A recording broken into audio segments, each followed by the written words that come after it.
YouTube dub looks just like I thought she would. Whew. Boy, you're beautiful. That's what I'm talking about. That's exactly what I'm talking about. You see that? Fucking beautiful. Uh huh. Uh huh. Uh huh. Wow. Wow. That was stunning. That's what I call stunning. This face, dude. You can't decide what to look at. You're like, wow, you got it all over. You got it all over in so many ways. Uh, hell yeah. What's this dude talking about? This dude's talking about my cameras all day. Won't shut his fucking mouth. I'm going around collecting all the half smoked joints I have. Yeah. And he's pausing the audio to make it say, I can't even get through a joint. Why would I? I don't need to. I'm smoking legal grade New York, upstate New York medical grade marijuana. I don't need to smoke a whole joint. The more you smoke, the more your tolerance goes up. Smoke half a joint, put it out. So does little meal about. What am I, 15 years old and smoking a blunt in the woods? No, that shit's nasty. Cough and gag and what? Smoke half a joint, put it out, feel it. Drink 2 beers. I only drink 2 beers now too. No, and I like it that way. I got a serious pill amphetamine addiction, and that's bad enough. That's bad enough.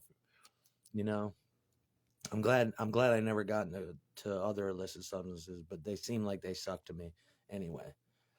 I like I like I like medical grade stuff. I like to take pills that keep me going for 16 hours. I miss my old doctors that would straight up Maryland me, one to come up and one to come down. These days, it's hard to come down, and you have a lot of psychotic episodes because you can't calm down, you can't sleep, you can't eat.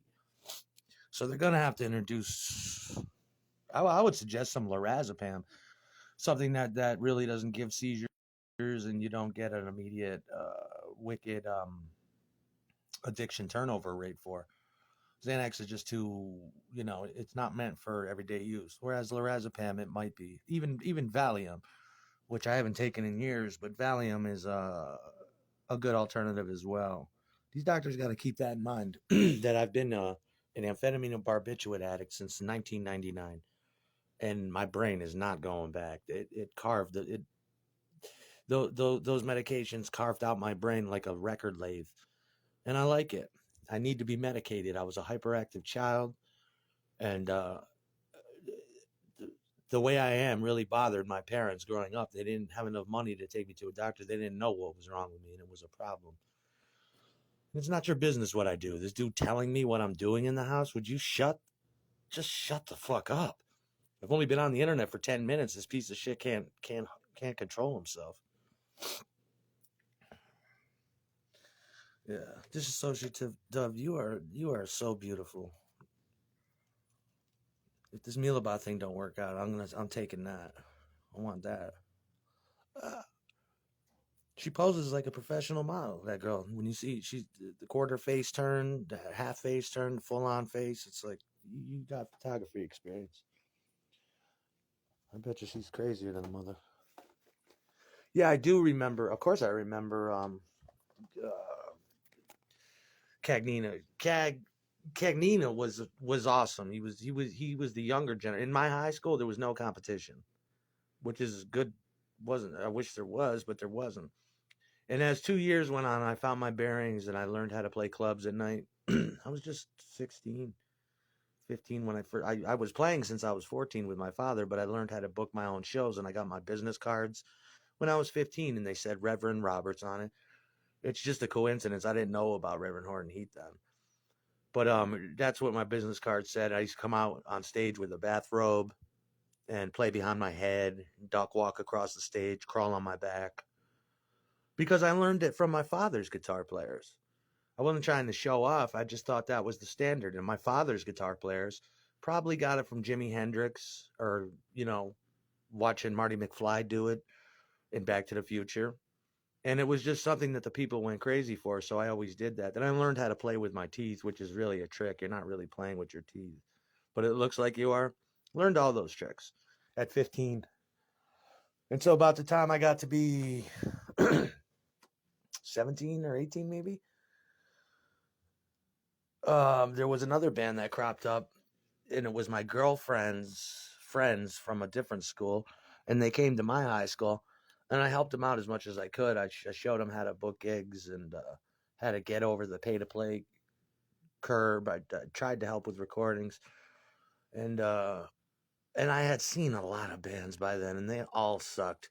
And it was remarkable because this kid Chris he could sing really good, and the music back then was the kind of music we did in high school. And if you were from my generation, you did top 40, you did garage music, you did covers, you did whatever was on the radio. I remember them playing "Keep on Rocking in the Free World." They'd play Beastie. They'd even play Beastie Boys songs somehow with guitars, and he could sing all genres, and he got good really quick. And I had seen a bunch of bands, but just too many by that point, and they all sucked. And I was thinking, he's gonna be he's good because he had a natural aptitude for singing, and he was a sweet guy. Nobody liked me back then, and but him and Rob, the bass player, did, and I bonded with them, and they treated me like I was somebody and respected me. And my first band, the Miserables, well, it wasn't my first band, but my first real, like your first real girlfriend. I had already done metal bands and all that by then.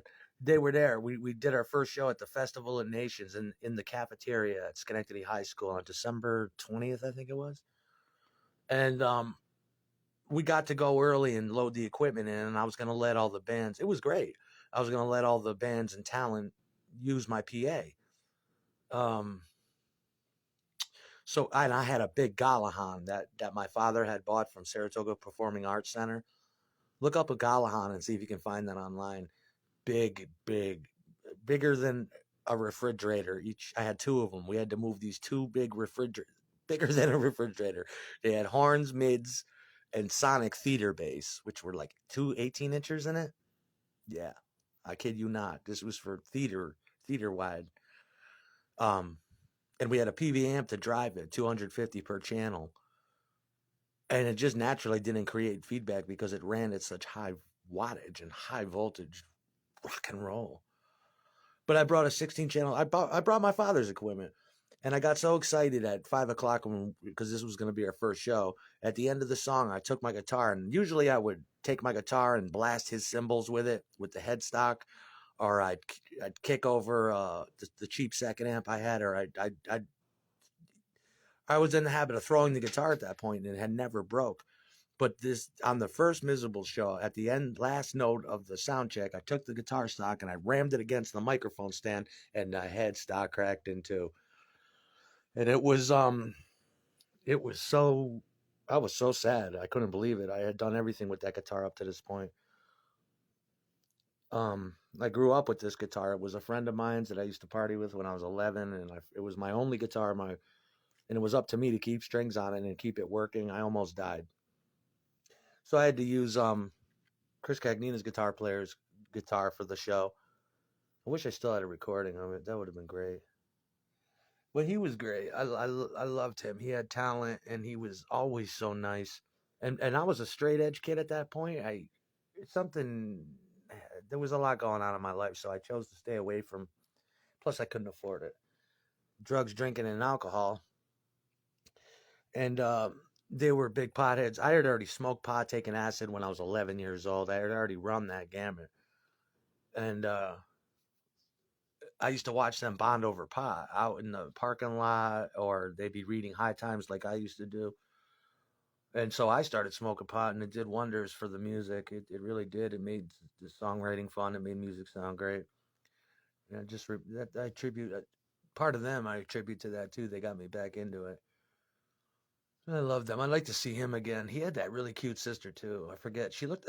Now that I think about it, she kind of looked like the therapist with that hot bob cut and just giant titties and shit and those nice glasses.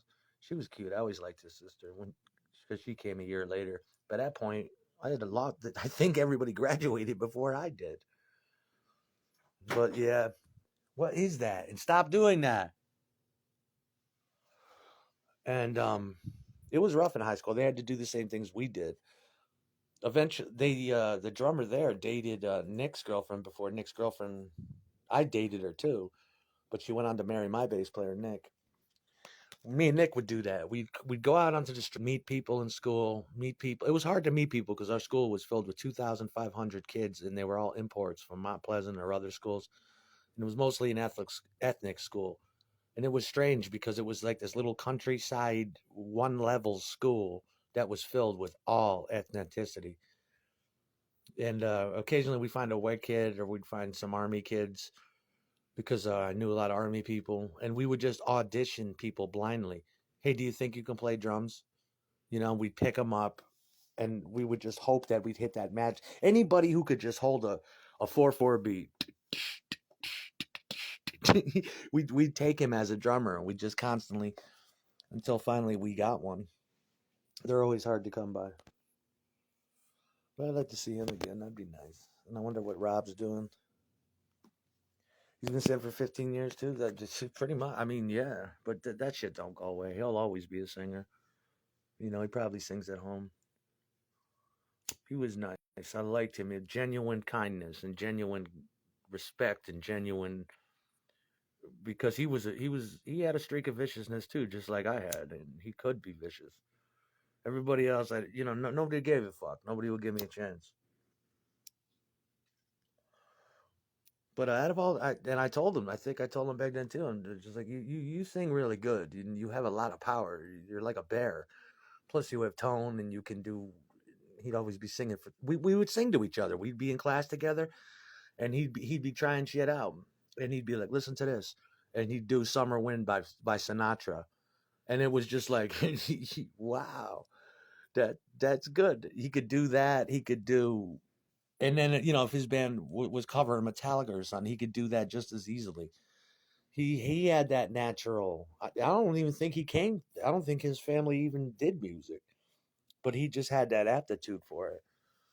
I stop and think of him because when this shit went to hell, he was one of the last people I talked to. I was living on Stowe Ave, and I'm walking up that steep Laurel Canyon hill that's totally verted. And I told him I'm walking up this hill, man. And he's like, "Okay, can you talk?" I'm like, "Yeah, yeah, yeah. It's good to talk to you." And the last thing we talked about is I was gonna come hang out with him, and that would have been just mind blowing because he's probably got memories too. I have a lot of them. I wish I had that. The last thing I knew, I had a picture of me, Rob, Mrs. Alfie, and Chris sitting in the library, and Rob's rolling a blunt in the photo, and the English teacher sitting right next to him, smiling. And I'm in there too with my Misfit shirt on. Boy, I was young.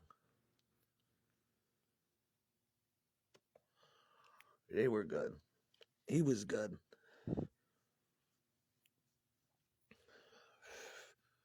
I still use that expression. Retard man. Where the fuck you go? Retard. Who do I, you know?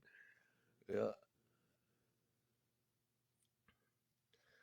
Well, we were definitely